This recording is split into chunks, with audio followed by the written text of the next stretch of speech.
Hello Sagittarius, here to do your reading. I'll go through how I picked the pieces. It's a little different than shuffling cards. I basically just use dice. I picked out a piece for us to look at while we do this, and it's the Eight of Wands, Fire, Sagittarian piece.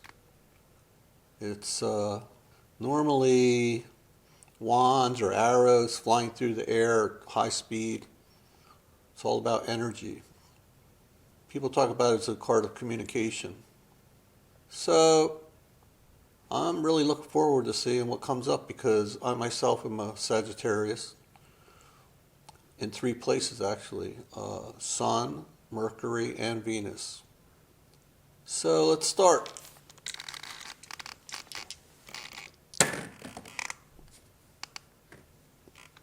So how it works is, this is 38 upright.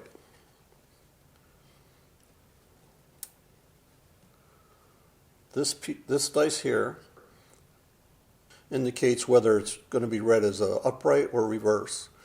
When it's even, it's upright. When it's odd, it's reverse.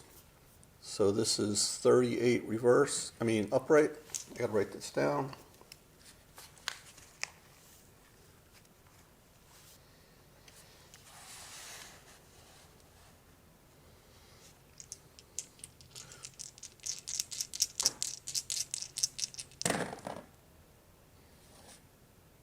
$69 upright. I have no idea what this means though. I don't know what these numbers mean in relation to the actual pieces. Pieces are kept in 3 boxes. Do that again. 3 boxes. And basically roll the dice, go over and see what they are. But they're in the boxes randomly, and even when I put them back in different places. So there's so many different possible combinations, it's crazy. So we have 20, 25 in reverse.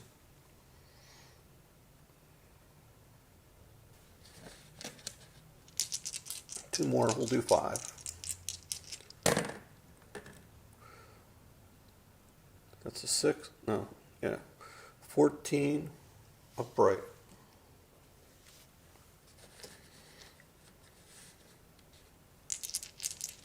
One more.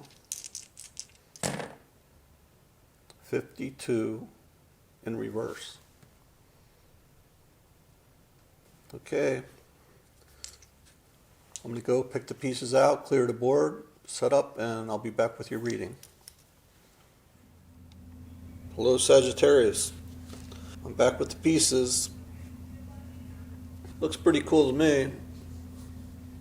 See things that are very recognizable and symbolic at the same time.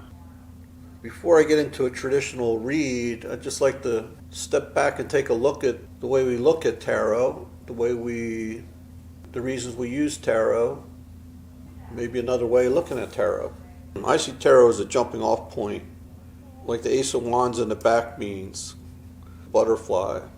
It's like when I start a new painting, I start with a support, which is a canvas, blank canvas, a blank panel of wood, and I don't like to go in with any preconceived notions of what I'm going to do. I don't use sketches generally. I don't like to have a plan. So what I do is I'll take a canvas, start with a ground, background. Sometimes I'll add textural background. Sometimes I'll add a overall color.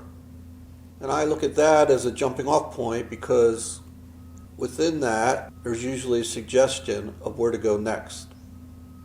And then I might use a tool or pour paint or attack it in many different ways. However I feel, I do it intuitively. And then that will suggest yet another step, so on and so forth. And that's how I see tarot. I mean, we're given the cards, we're given a background story, we know each card has a meaning, although each one has many meanings. So there's a lot open to interpretation. Then when you put one next to another, it's like putting one color next to another, changes everything. And let's take this, what we have in front of us, as far as interpreting things. Let's forget about tarot. What do we see? Well, I see a number of creatures. I see one pretty lady, a few animals, an insect, and looks like I think it looks like a brain. I don't know. That was the intention. Different colors, different shapes. Some suggestions are made offhand, like a rabbit in a hat. It's probably a magician. Looks like toys, a bucket, a shovel, a toy a kid might play with on a beach. Or in their backyard, actually, a sandbox, whatever. Butterfly in a tree. Everybody loves butterflies. And it looks like a tormented brain. So right there, you can come up with your own meaning. I have my own, ideas. And then I can add tarot's more specific meanings based on tarot's history. What I think of when I look is I see the diversity of life that's around us, that we're lucky to have all these creatures to share this planet with. It makes me think how we should be grateful and treat our planet well for future generations. Makes me think of storytelling and the arts, something I think life would be very dull without. And it does raise questions in my head, like what's going on here.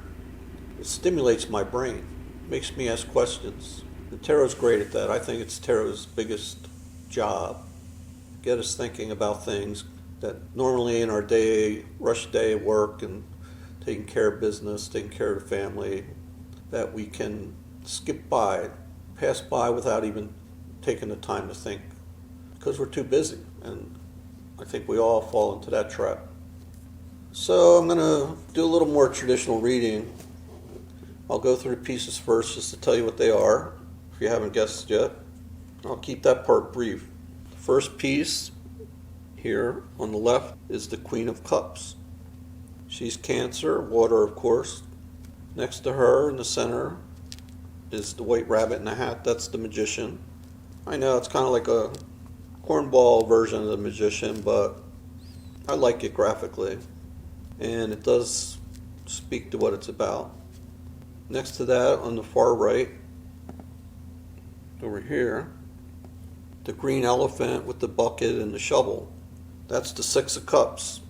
That's Scorpio, more water. And the quick read on it is it's about nostalgia. Thinking back, past memories, good memories, bad memories. In this case, it looks like good memories. But you see that little R? That means it's in reverse. And the R in the back, that's for reverse too. All the other ones are going to be read upright. So again, we had the butterfly in the back here on the tree. That's the Ace of Wands. Fire. You, fire sign. And that's about being in your power.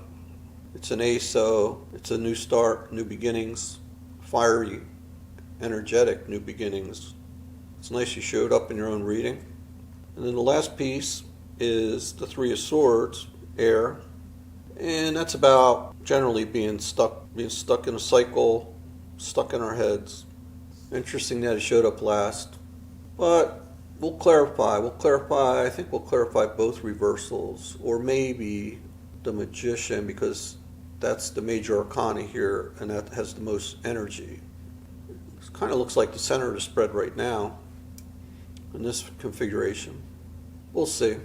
I'll just talk about each piece quickly, what their meanings are. Or maybe I won't do it quite that way. I think I'll jump around a little bit. Let's look at the major arcana, the Magician, and how that goes with the Ace of Wands. The Magician really is about going inside, using your alchemy to create something new, to manifest something that you want, something that you need. You have all four elements to do it. You really have everything you need to do it, but you have to do the work. And the Ace is also about starting something. It's at the beginning. It's number one. And it's very exciting, energetic beginning. Wands are very fiery, hot. Can't wait to get started. It's really more of an idea at this point, the one. But if you take the one with the magician, it looks like you're on the road and you have everything you need to do it. But what is that thing? What are you manifesting? I'm going to have a sip of coffee here. Well, we have a lot of water here. Considering we only have 5 pieces and 2 are water, we have the Queen of Cups. Very strong energy. The only court card, court piece in this case. And they say that the court, when they show up in your reading, generally represents a real person. Just because she's a queen doesn't mean it can't be a man, though. Gender doesn't matter in any of these pieces. She's a great queen. She's my favorite queen because she's about love. She's about love and emotions. Very caring. Knows how to care for herself, but also realizes the importance of taking care of others and in a loving way. Some people get all excited about the Queen of Pentacles, the King of Pentacles. I don't know about you, but as long as I have the basics, I'd rather have love than worry about money all the time. We all need balance, of course. I think we're all striving for that. So she's very positive, very, very positive water element. Water character. And this could be you, could be somebody you know, somebody that might show up in the future. Fire is the fastest here. If you look at timing, fire's the fastest moving energy. Air would probably be next, then cups, then pentacles. We have no pentacles here. We do have air in the back. And in fact, the 2 pieces again that tie together are the 6 of Cups and the 3 of Swords. They're both about thoughts. And because they're in reverse, they're kind of like they're both about being stuck with thoughts.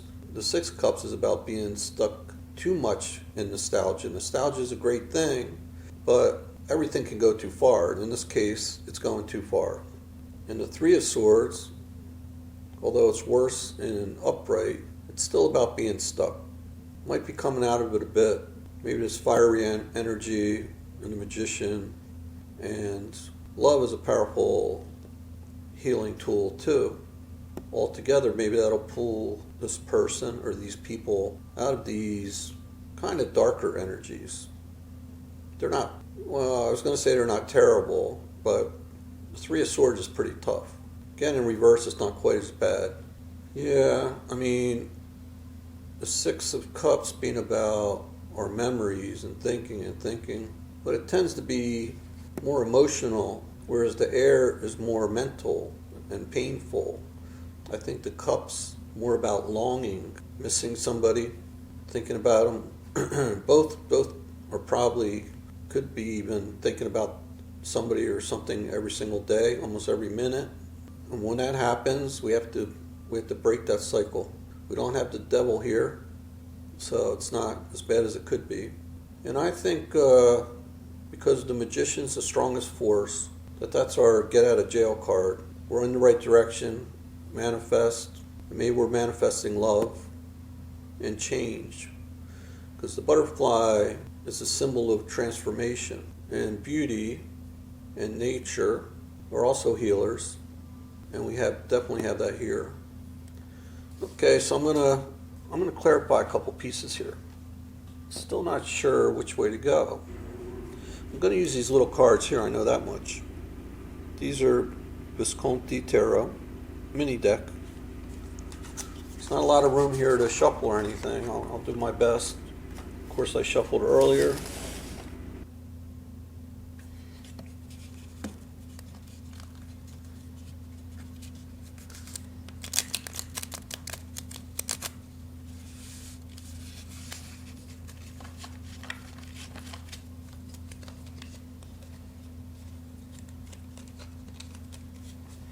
I like to look when I split the deck. Let's see what comes up here.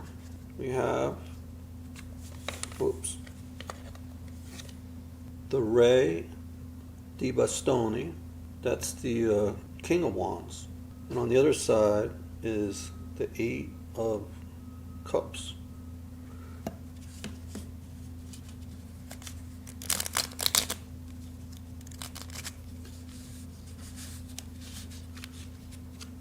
These little cards are tough for me to shuffle with my clumsy fingers. but I love them anyway.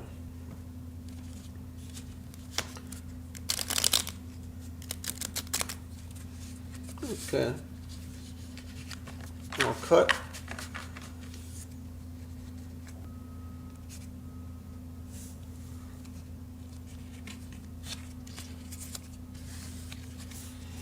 Now we'll look for a popper. Okay, Spirit, what do we want to know about this magician here? What does the magician want to manifest? What does Sagittarius need to know? Okay.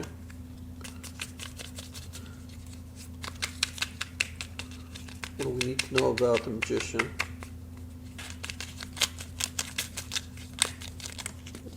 Well, one fell on the floor. We'll take it. It is justice. Okay, that makes sense. Justice. You know what, I'm going to move the camera. We'll move the camera down a little.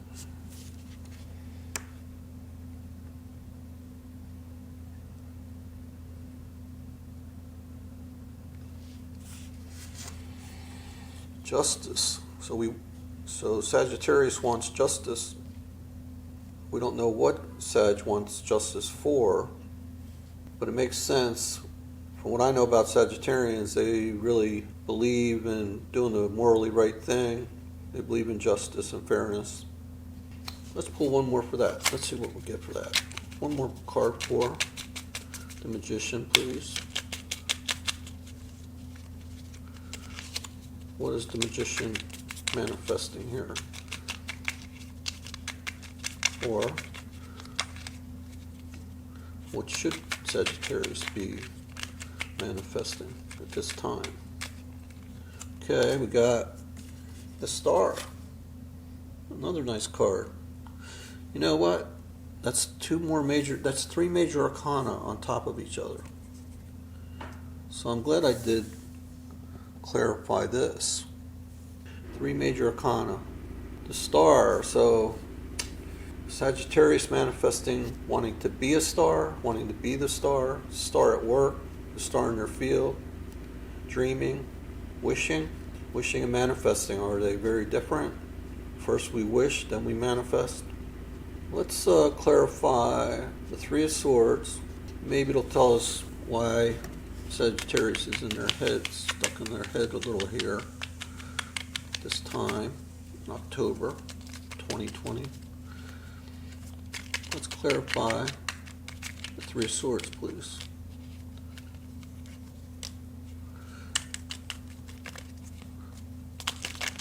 There we go, got two. I got this yesterday. I think it was Libra. So we have another Ace of Cups. Ace of Cups. It makes more water. Another new start. And Cups are more about love and emotion. So as far as the Three of Swords go, it would suggest that somebody's in their head about their emotions. Maybe wanting to start over. Maybe to take a new look at it. But I would say definitely want to break free from that. They want to break free from being stuck. And then we're basically ending on the Seven of Pentacles. And that's great. Seven of Pentacles, it's actually doing the work. It's doing the work to get unstuck. It's concentrating on the task at hand, things we've already started, maybe the new things we've started. But the Seven's pretty far along. So we have a 3, well we have the 6, we have the 6 of Cups, and this is a 7. So I'd say there's definitely progress here. I think we should do a Moonology card. See if we get some advice from that. They've been great. I love this book. I love this book. I suggest getting it. Beautifully done. It's great messages. Okay. So I'm going to shuffle. These are too big to shuffle on camera. These are the opposite. These are a little larger than normal. Very nice cardstock. See what we get in the middle here. Meditate, contemplate, and expect powerful change. So if you meditate and contemplate, you can expect powerful change. That's great. I think the Magician's kind of got that meditate kind of vibe going. One more shuffle.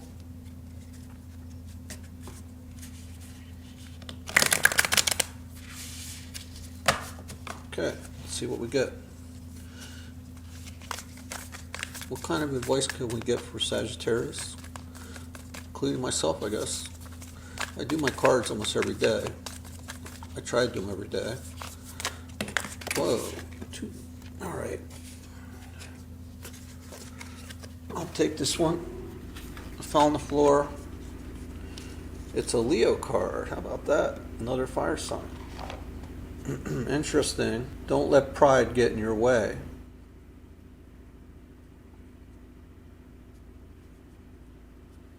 I'll show it to you, and you can screenshot this if you want and read it to yourself later. I'm going to read these couple sections here. Okay, sorry about that. I ran out of memory. I've got to tell you, Mercury in retrograde has kicked my ass this time. I just can't believe it. Never used to bother me, at least I didn't notice. Not like this time. So what happened is I go to change the card, stuck it in the computer to empty it off, and now the clock's running. It crashed once already, got stuck, and now the wheel's still turning around over there. Something to do with this reading and how we were talking about being stuck with the Three of Swords and the Six of Cups in reverse. Let's read this Moonology card. Maybe we'll get a solution.